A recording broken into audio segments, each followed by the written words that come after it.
Hey ladies, Scott Horton here. If you would like truly youthful, healthy, and healthy-looking skin, there is one very special company you need to visit, Dagny & Lane at dagnyandlane.com. Dagny & Lane has revolutionized the industry with a full line of products made from organic and all-natural ingredients that penetrate deeply with nutrient-rich ionic minerals and antioxidants for healthy and beautiful skin. That's Dagny & Lane at dagnyandlane.com. And for a limited time, add promo code SCOTT15 at checkout for a 15% discount. For KPFK, February 15th, 2013, I'm Scott Horton. This is Anti-War Radio.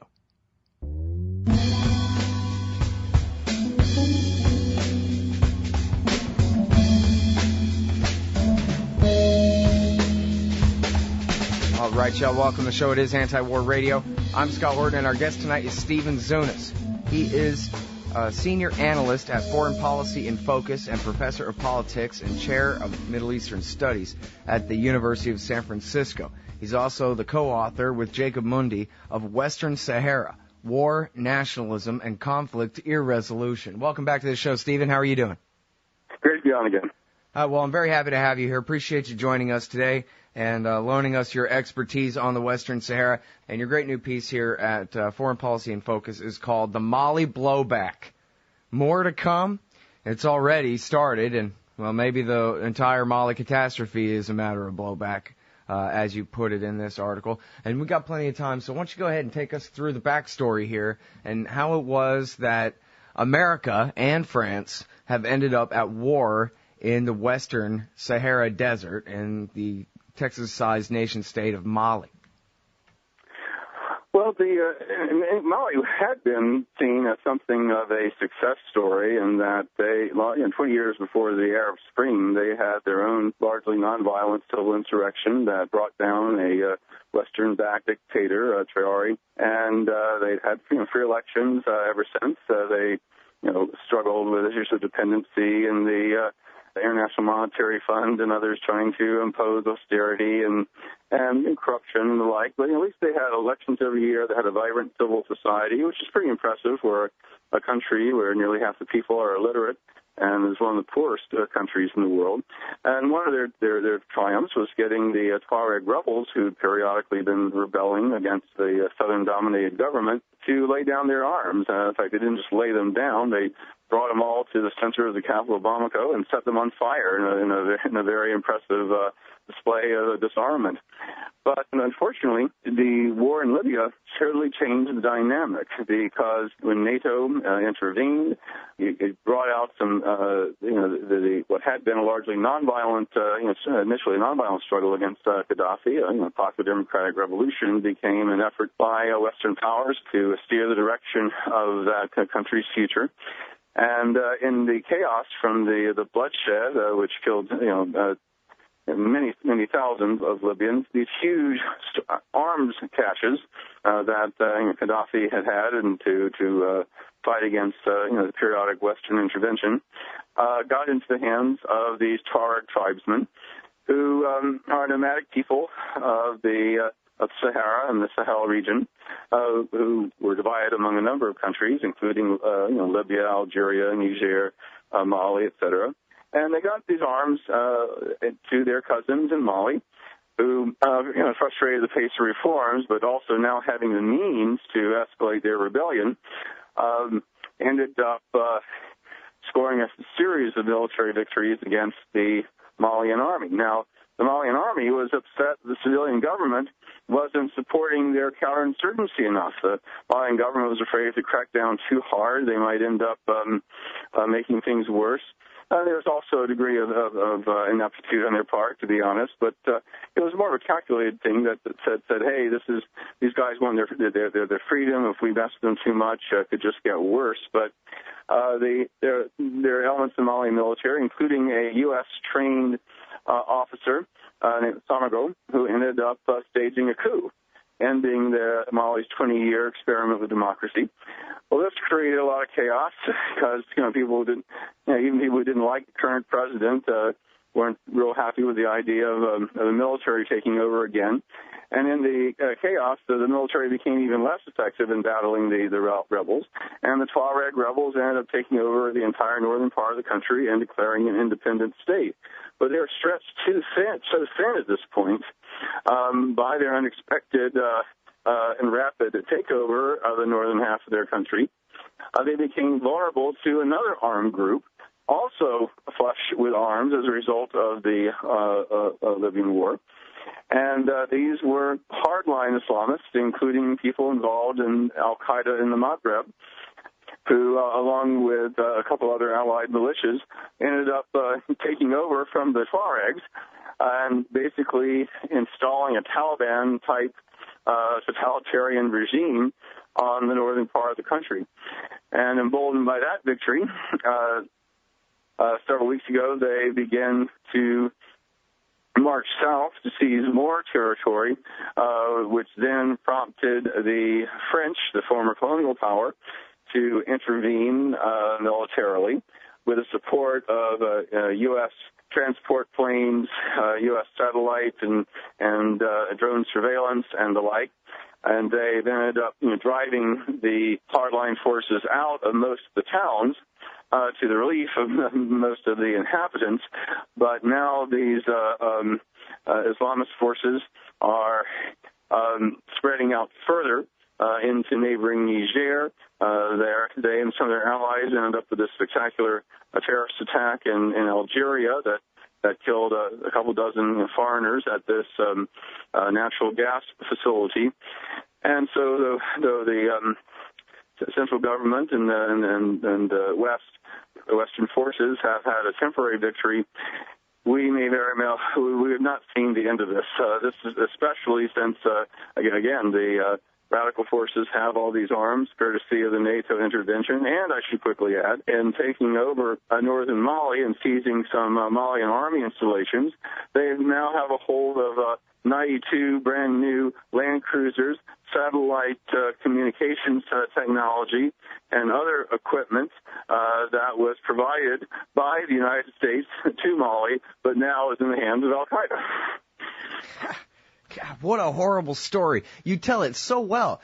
For a long, complicated mess, you really set it straight there real quick. And just by the way, we've been wondering, where'd they get all the trucks? I talked with Thomas Mountain from Counterpunch, and he was saying the Saudis must be buying them trucks, because look at all the trucks. Oh, yeah, those are American trucks. So, yeah, exactly. Yeah, it's a classic case of blowback. We've seen this kind of thing before. I'm talking with Stephen Zunes from Foreign Policy in Focus, FPIF, and there's quite a bit to go over there. I hope that people were basically able to keep up. What you're saying here is you have this state Mali where the majority of the country is where the less population lives up in the north. And that's the Texas-sized region where the Tuaregs live. And then you have the southern part of the country where I guess most people are black and they're less Muslim, that kind of thing. Sort of like Sudan, only with the power in the opposite actually, place, pretty right? Much exclusively Islamic, but there's different cultural differences, to be sure. Oh, okay. And linguistic and other, I guess I was thinking they were more Christian because of the French influence down there in the south, but what do I know?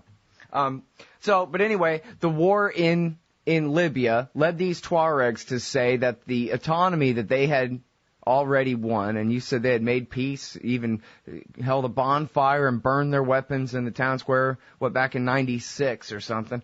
They said this autonomy was not good enough. They wanted to secede from the Union, which, hey, as far as I'm concerned, that's their right. But the only reason they bothered to do it or could even try was because they had all of Gaddafi's weapons left over from, as consequence of the American war there. But then once the Al-Qaeda in the Islamic Maghreb and the Brotherhood signed in blood and whatever kooks came down from Algeria, they decided that actually secession wasn't good enough. They wanted to march on the south, too. And it was then that the French finally went ahead and started bombing. Is that about right? Yeah, exactly. Yeah. Mm-hmm. And then what can you tell us about American involvement in this mess so far?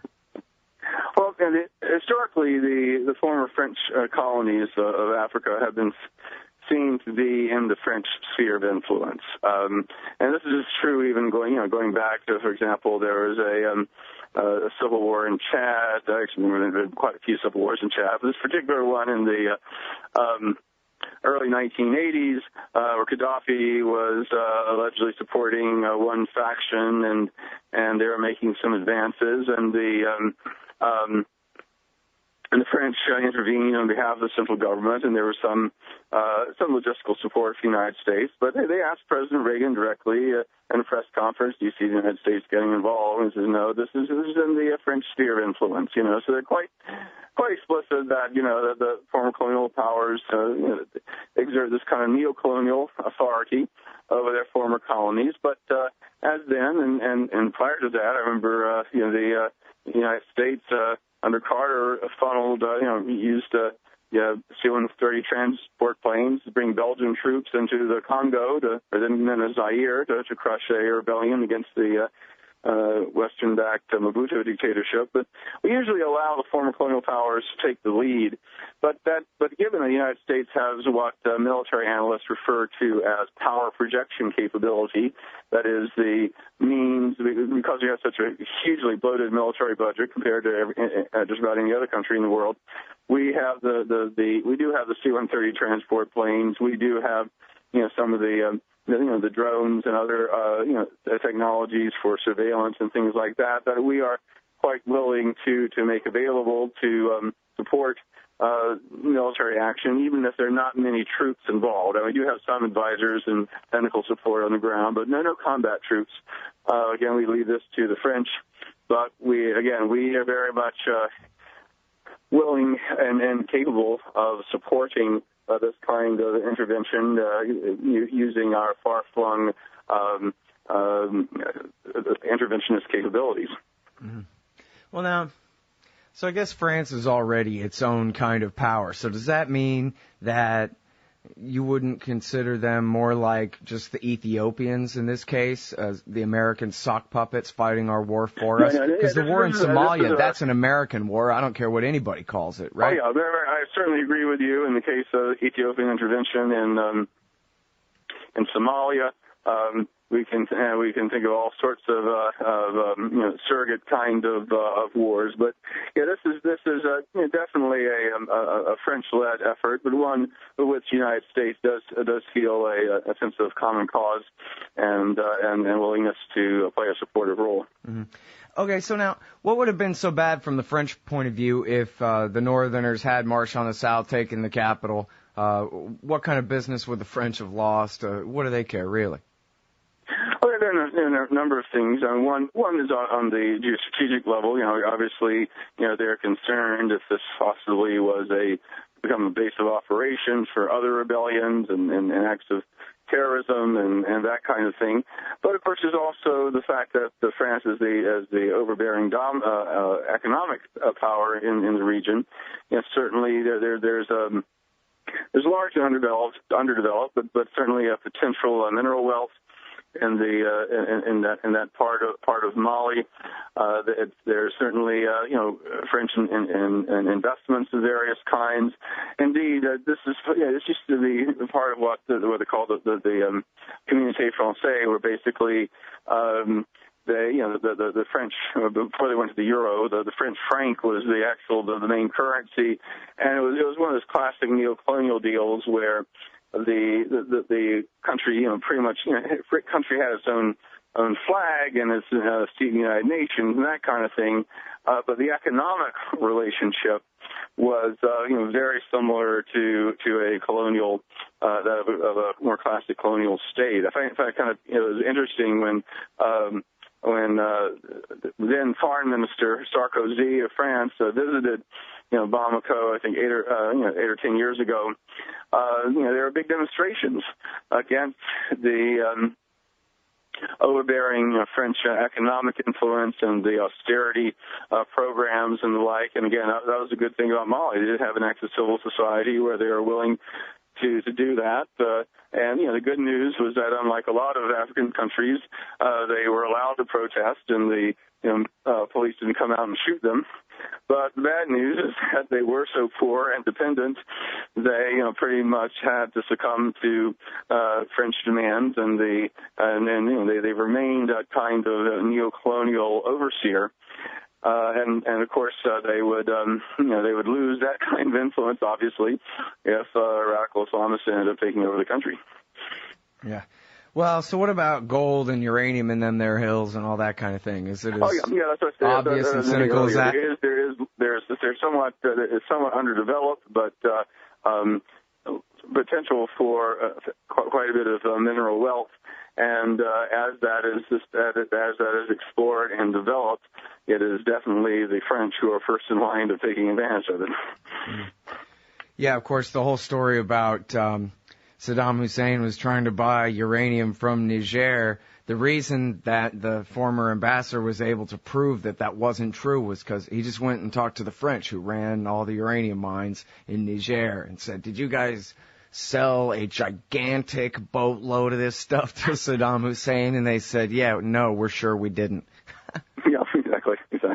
But they were who he asked, though, the French. Obviously, because again, these are ridiculously poor countries. They're very underdeveloped. They're backwaters in ways. The per capita income is only a few $100s a year. The infrastructure is very, very weak. So again, and so it's really a miracle that for so many years, Mali was able to have a somewhat democratic, pluralistic society despite their poverty and dependency. But the problem, of course, is when you have that level of underdevelopment, that the foreigners end up coming in and taking advantage of the situation. Mm-hmm. Well, now, and of course, underdevelopment has less to do with anything innately cultural, but about centuries of colonialism and exploitation, and a very conscious effort to impoverish them and to make them dependent, and to de-develop them, if you will, in order to maximize the profits and the political and economic control. Mm-hmm. Now, so it seems like all things being equal, which they're not because of the Western intervention, obviously, but it seems like you would normally have these states break apart anyway, these two parts of Mali. It seems almost, rather than divide and conquer, the French could have drawn this border to unite very different people in order to conquer them. In order to give them other problems besides the foreigners to fight about, Exactly. I mean, on the one hand, Mali back in the 12th century was a great empire, a prosperous empire. One that that with great wealth, and that's where Timbuktu came into prominence as one of the most prosperous trading centers in the world. That's why I emphasize that this kind of poverty and dependency is not something that is always been the case. With French colonialism, not only did they destroy the indigenous economies and these indigenous, political and social orders, they quite, as with the British and other colonialists, they quite consciously embarked on a policy of divide and rule. And if you look at the old maps of Africa, you'll find that there's a whole section, Africa is usually divided between green and pink, green being the French colonies, pink being the British, colonies. The French control most of West Africa, going down from from Algeria, Morocco to Tunisia, Mauritania, Senegal, Mali, and this whole area, Cote d'Ivoire, and it was Togo, Cameroon, etc. But basically, some of these countries had a history of a distinct identity. The vast majority were totally artificially created. I mean, countries like Central African Republic and Chad. I mean, these did not exist historically. Mauritania, that did not exist historically. But it makes me wonder whether whether the new plot is to go ahead and split them up and make them weaker in that way. Yeah, it's until it gets too crazy. If divide and rule ends up creating a whole bunch of, ethnic conflict and fighting and that kind of stuff. It's ugly, but it's a way of just keeping people apart from each other and dependent on the outside power. It's to an advantage. But the way they drew the map was totally arbitrary, both between the French and the British and other colonial powers, but also by the French themselves, where they had groups like the Tuaregs divided between different countries, and you had very disparate groups, very different cultures and historical traditions, and sometimes the history of animosity forced into one. And as a result, the politics in many of these societies was less traditional debates between left and right, or other strategies around development and various government policies, and it became an existential struggle between my group versus your group. Who gets the most out of the government and out of the of how we distribute the jobs and the economic goods and things like that. And as a result, there are societies that of mixed cultures and languages, that if they're prosperous and if they're strong indigenously, like the Swiss, for example, they usually get along just fine. But when you have a neocolonial then a neocolonial power deliberately exacerbating these kinds of divisions and encouraging these kind of corrupt systems, where the wealth, what little wealth the country may have, is not distributed to all for the benefit of all, but for certain cliques who happen to be friendly with the neocolonial power, it's no surprise that this ends up manifesting itself in these kinds of divisions. So, in many ways, one can reasonably debate about whether certain people have a right to secede under what circumstances and that kind of thing. But I think even more fundamental than that is just the whole neocolonial system that's created the mess in the first place, that has exacerbated the mess and has made it impossible for almost any ethnic group in any combination to survive in any kind of way that gives people hope for a future and for their children. In other words, they need independence from the West first before they start declaring independence from each other. Exactly. All right, now, so what's the future of this insurgency? Because when I talked to Eric Margulies, he said, well, the Tuaregs are going to quit pretty much immediately, and the jihadists might fight for a little while, but there's hardly any of them, and so this is not going to be an Iraq war, Sunni-based insurgency, even though there have been a couple of suicide bombings and some IEDs and some things like that already. Well, it's not going to be as bad as Iraq or Afghanistan, I think, in terms of being a major war that's going to drag out for some time. But it's definitely not going to quiet down. I mean, the Tuaregs are still going to be pretty restive and are going to demand at least a greater autonomy. The extreme jihadist types, they've gone up to the mountains, and these are very rugged, remote mountains. It's going to be very, very difficult to flush them out. And they may seek sanctuary in other weak states in the area. There are already reports of some movement into Niger, and of course the risk of attacks of isolated places like the natural gas facility in Algeria increased. So I think there's going to be not as intense a conflict as we've seen in Iraq and Afghanistan, but it's not going to be one that's going to be over anytime soon. And the trouble is when you have such asymmetrical kind of warfare, it sometimes encourages some of the worst and most extreme kinds of violence, such as the terrorism that attacked the natural gas plant. And there's also even the risk that there could be attacks inside France and other places, where there are immigrant communities from this part of the world, where a small minority, a very tiny minority, but nevertheless potentially enough people to do damage, can be motivated by this intervention to take the battle, to the colonial power itself.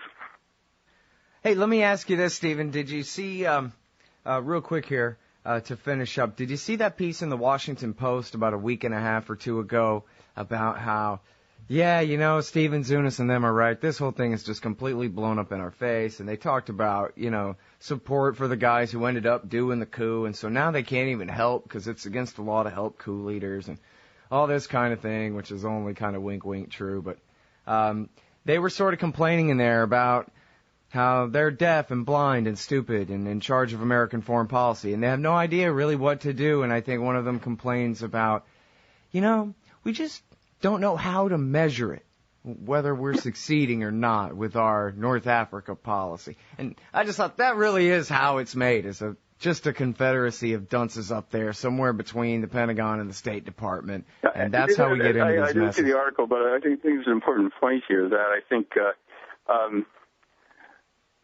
people who think that the policymakers in Washington know what they're doing, either those who generally support the policy or those who are more skeptical.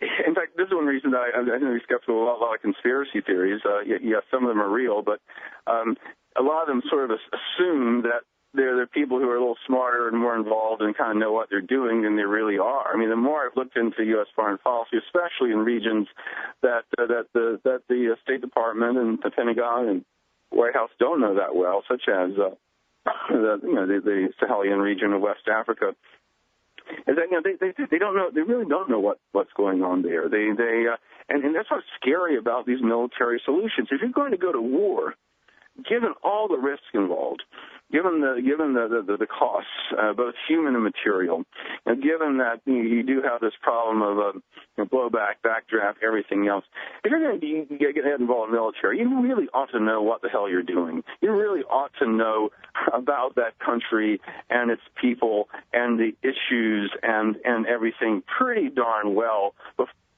into trying to impose a military solution on such a complex, political, economic, and social and cultural mess as we find in that part of Africa.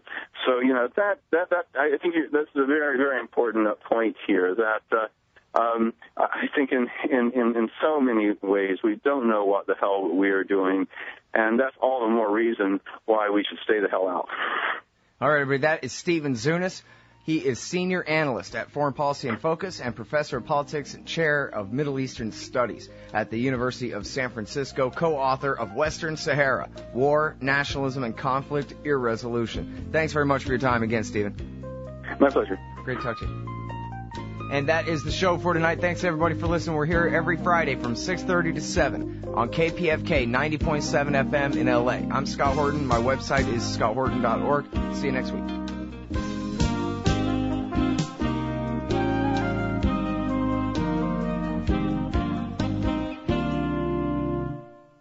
Hey, everybody, Scott Horton here. Ever think maybe your group should hire me to give a speech? Well, maybe you should. I've got a few good ones to choose from, including how to end the war on terror, the case against war with Iran, central banking in war, Uncle Sam and the Arab Spring, the ongoing war on civil liberties, and of course, why everything in the world is Woodrow Wilson's fault. But I'm happy to talk about just about anything else you've ever heard me cover on the show as well. So check out youtube.com/Scott Horton Show for some examples, and email scott@scotthorton.org for more details. See you there. The Emergency Committee for Israel, Brookings, Heritage, AIPAC, WINEP, JINSA, PNAC, CNAS, the AEI, FPI, CFR, and CSP. It sure does seem sometimes like the war party's got the foreign policy debate in D.C. all locked up. But not quite. Check out the Council for the National Interest at councilforthenationalinterest.org.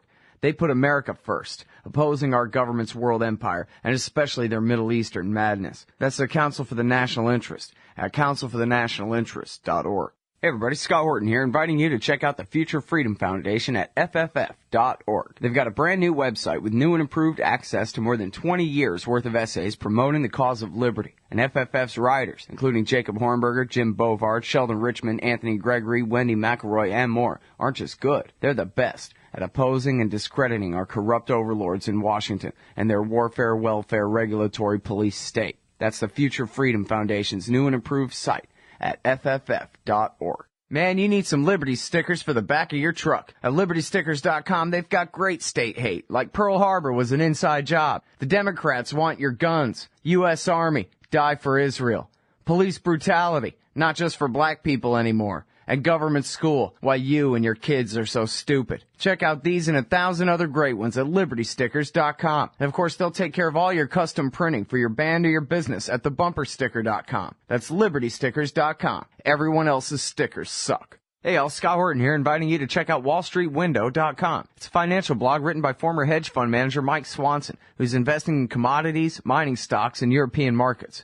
Wall Street Window is unique in that Mike shows people what he's really investing in and updates you when he buys or sells in his main account. Mike thinks his positions are going to go up because of all the money the Federal Reserve is printing to finance the deficit. See what happens at WallStreetWindow.com. And Mike's got a great new book coming out, so also keep your eye on writer MichaelSwanson.com for more details.